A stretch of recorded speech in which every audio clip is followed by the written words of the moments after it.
सरकार लगभग 18-19 महीने, जैसा आप हमारे दर्शकों को बता रहे हैं, वो इसको लागू करेंगे।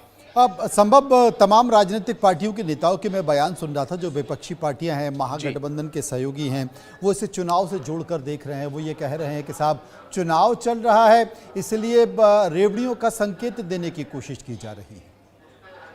जी बिल्कुल, देखिए एक तरह से कहा जाता है बिहार चुनाव राउंड द कॉर्नर है और वोटिंग होने वाली है, और छठ महापर्व के दौरान इस तरह की खबर आना तो स्वाभाविक है। इससे जोड़ के तो देखा ही जा सकता है, इस पर राजनीति भी हो सकती है। लेकिन दूसरी तरफ ये कई आंकड़े इस तरह के हैं कि बिहार से जो ब्यूरोक्रेसी है उसमें काफ़ी ज़्यादा लोग हैं, और कई राज्यों की तुलना में बिहार से जो ब्यूरोक्रेट्स हैं, जो नौकरशाह हैं, वो ज़्यादा हैं, और ये क्लास 1 नौकरी होती है, केंद्र सरकार की नौकरी होती है। तो कहीं ना कहीं सीधे उनको फायदा होगा, क्योंकि ये केंद्रीय कर्मचारियों के लिए 8वें वेतन आयोग का टर्म ऑफ रेफरेंस को जो आज एक मंजूरी मिली है केंद्र सरकार की तरफ से, तो स्वाभाविक है जो नौकरशाह हैं उनके लिए इसका सीधा फायदा देखने को मिलेगा, और जो पेंशनर्स हैं उनके लिए भी इसका सीधा फायदा मिलेगा। तो स्वाभाविक है कि इलेक्शन टाइम और छठ महापर्व के दौरान इस तरह की खबर केंद्र सरकार से या यूनियन कैबिनेट से आना, जिस तरह से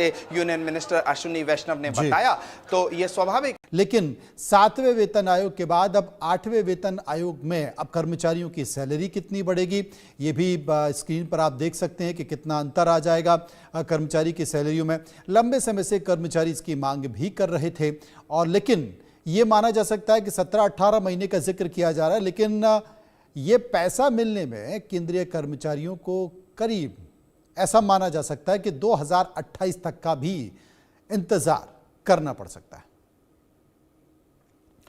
ग्राफिक्स के तौर पर आप देखिए कि कर्मचारियों के लिए गुड न्यूज़ क्या है। अगर स्तर देखें कि किस लेवल पर कितना फायदा होने वाला है, तो पहले लेवल पर 18,000 जिनकी तनख्वाह है, वो 8वें वेतन आयोग के बाद वो तनख्वाह बढ़ जाएगी, वो 44,280 हो जाएगी। दूसरे स्तर पर जिनकी तनख्वाह 19,900 रुपये है, वो बढ़कर 48,974 हो जाएगी। तीसरे स्तर पर अगर आपकी सैलरी तनख्वाह 21,700 रुपये है, तो वो 53,466 रुपये हो जाएगी। चौथे स्तर पर अगर आपकी तनख्वाह जो 7वें वेतन आयोग की जो सैलरी सिफारिशें 25,500 रुपये है, तो वो 8वें वेतन आयोग के तहत 62,850 रुपये हो जाएगी। और 5वें स्तर पर 7वें वेतन आयोग में जो बेसिक सैलरी है वो 29,200 है, तो 8वें वेतन आयोग की जो बेसिक सैलरी है वो 71,923 रुपये हो जाएगी। और इसका इंतजार लंबे समय से केंद्रीय कर्मचारियों को था।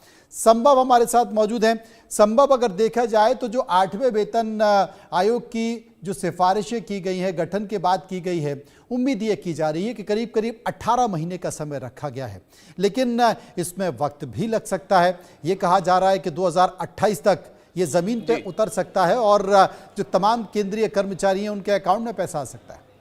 जी बिल्कुल, देखिए आपने हमारे दर्शकों को डिटेल से पूरी बात बता दी, और ग्राफिक्स के ज़रिए भी समझाया कि सैलरीज का इंक्रीमेंट या जो डिफरेंस होगा, अंतर होगा, वो कितना होगा। बेसिकली ये जो पे कमीशंस होते हैं, ये रिव्यू जिसे कहा जाता है, उसके लिए किया जाता है कि सैलरी का रिव्यू और जो इन्फ्लेशन है या चीज़ों के जो दाम बढ़ रहे हैं उसके अनुसार सैलरी कितनी एक्यूरेट है, उसको देखने के लिए, जाँचने के लिए पे कमीशंस बनाए जाते हैं। 8th पे कमीशन, 8वां जो पे कमीशन है, उसका टर्म ऑफ रेफरेंस जिसे कहा जाता है, उसे आज केंद्रीय कैबिनेट ने मंजूरी दे दी है।